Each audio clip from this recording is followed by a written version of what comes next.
উন্নয়নে ঢুকি নোপোৱা পশ্চিম কাৰ্বি আংলঙৰ এখন গাঁও উন্নয়নৰ অভাৱত বাটকুৰি বাই যাব লাগে কান্দং নামৰ গাঁওখনলৈ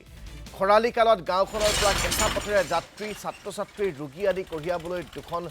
এখন দুখন টাটা মোবাইল বাহন কোনোমতে চলাচল কৰিব পাৰে যদিও বাৰিষা কালত পথাৰ সদৃশ বোকাময় হৈ পৰা পথেৰে খোজকাঢ়ি যোৱা কঠিন হৈ পৰে অঞ্চলটো চৰকাৰৰ উদাসীনতাৰ বাবেই উপায়ন্তৰ হৈ হাতে হাতে কোৰ লৈ গাঁওবাসীয়ে নিজেই পথ মেৰামতি কৰাৰ এতিয়া ব্যৱস্থা গ্ৰহণ কৰিছে কাৰণ তেওঁলোক নিৰুপায় তেওঁলোকে সেই পথটোৰে যাতায়াত নকৰিলে তেওঁলোকৰ অন্যান্য কোনো সম্বল নাই কিন্তু এই পথটো মেৰামতিৰ ক্ষেত্ৰত বা নিৰ্মাণৰ ক্ষেত্ৰত বা পকীকৰণৰ ক্ষেত্ৰত চৰকাৰে বছৰ বছৰ ধৰি উদাসীনতা দেখুৱাই আহিছে গতিকে উপায়ন্তৰ হৈ ৰাইজে এতিয়া নিজেই হাতে কামে সেই পথটো মেৰামতিৰ বাবে নামি পৰা পৰিলক্ষিত হৈছে এই সন্দৰ্ভত আমাৰ খেৰনিৰ সাংবাদিক কনক দেউৰীয়ে জনাব সবিশেষ হয় নিশ্চয়কৈ উন্নয়নৰ বিপৰীত ছবিৰ অৱস্থান কৰা দেখিবলৈ পোৱা গৈছে পশ্চিম কাৰ্বি আংলঙৰ এটা অঞ্চল আৰু এই মুহূৰ্তত মই উপস্থিত আছোঁ পশ্চিম কাৰ্বি আংলঙৰ কান্দং নামৰ অঞ্চলটোত আৰু দেখিবলৈ পোৱা গৈছে উন্নয়নৰ সম্প্ৰতি বিপৰীত ছবিত থকা দেখিবলৈ পোৱা গৈছে অঞ্চলটো বাৰিষা গ'ল কিন্তু যি জমৰ যাতনা সেই জমৰ যাতনা নগ'ল অঞ্চলবাসীৰ পৰা আৰু এই মুহূৰ্তত মই মোৰ সহযোগীয়ে দেখুৱাইছে ইয়াৰ সামগ্ৰিক দৃশ্য আৰু পৰিৱেশ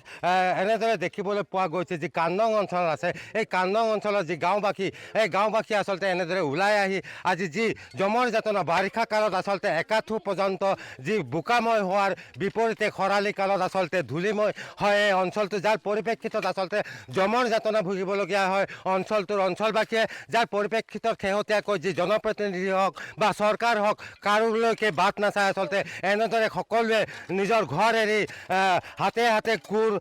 আদি লৈ এনেদৰে পথ মেৰামতি কৰি থকা দেখিবলৈ পোৱা গৈছে ক'ব লাগিব বিগত প্ৰায় দীৰ্ঘদিন ধৰি আচলতে অঞ্চলবাসীয়ে জমৰ যাতনা ভুগি থকা দেখিবলৈ পোৱা গৈছে সমান্তৰালকৈ ক'ব লাগিব যি অঞ্চল আছে অঞ্চলটোৰ যি উন্নয়নৰ আচলতে তেওঁলোকে মুখ নেদেখা বুলিয়ে এক প্ৰকাৰ ক'ব লাগিব কাৰণ ইয়াত যি খোৱাপানী বিশুদ্ধ খোৱাপানীৰ অভাৱ দেখিবলৈ পোৱা যায় সমান্তৰালকৈ দেখিবলৈ পোৱা গৈছে এই মুহূৰ্তত ক'ব লাগিব যি আচলতে বিগত যি বাৰিষা কালত আচলতে জমৰ যাতনা ভোগা ৰাইজে এনেদৰে ওলাই আহি পথ মেৰামতি কৰি থকা দেখিবলৈ পোৱা গৈছে আৰু এই মুহূৰ্তত এগৰাকী স্থানীয় লোক আছে মই তেখেতৰ সৈতে কিছু কথা পাতিবলৈ যত্ন কৰিম দাদা দেখিছোঁ আপোনালোকৰ গাঁৱৰ ৰাইজে পুৰুষ মহিলা সকলোৱে ওলাই আহি হাতে হাতে কোৰ লৈ আচলতে পথ মেৰামতি কৰি থকা দেখিবলৈ পোৱা গৈছে কি ক'ব বিচাৰিব আপোনালোকৰ জনপ্ৰতিনিধি আছে ইয়াত ধৰক MSC হওক MP হওক MLA আছে তেখেতসকলে ইয়াৰ প্ৰতি গুৰুত্ব দিছেনে নাই কি ক'ব বিচাৰিব ইয়াৰ সৈতে আগতে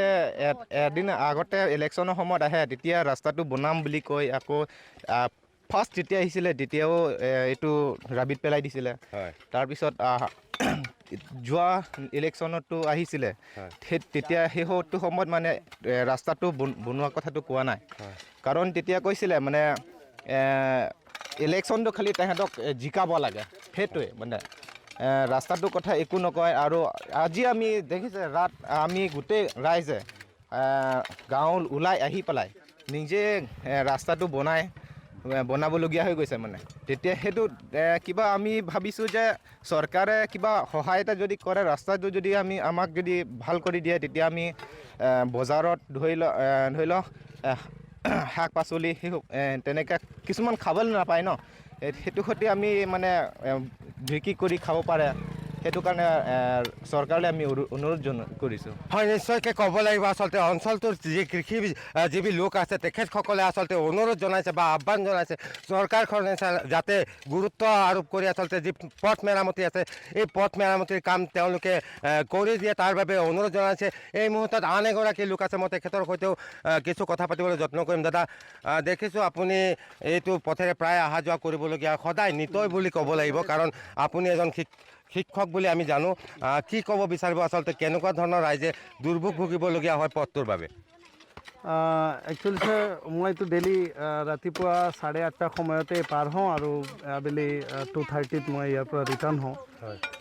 একচুৱেলি এই ৰাস্তাখন মানে খুব জৰ্জৰ অৱস্থা আছে আৰু ৰাইজে মানে এই বছৰে নহয় মই প্ৰত্যেক বছৰত এই বানপানী বা এই হেৰি আমাৰ বাৰিষা কালটো শেষ হোৱাৰ লগে লগে ৰাইজে ঘৰে ঘৰে হাতে হাতে ওলাই আহে আইখিনি কাম কৰি দিয়ে আৰু আৰম্ভ হৈ আছে এইখানে যে আমি নদী আছে তাতো বাঁহ কাটা মই দেখি আহিছোঁ তাতো ৰাইজে মানে এটা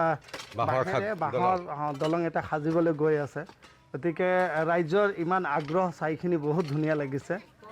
আৰু অৱস্থা বেয়াটো সঁচাকৈ ৰাস্তা অৱস্থা বেয়াহে আছে এইটো আপুনি দেখি আছে কনক দেউৰী আপোনাক এই মুহূৰ্তত ধন্যবাদ জ্ঞাপন কৰিছোঁ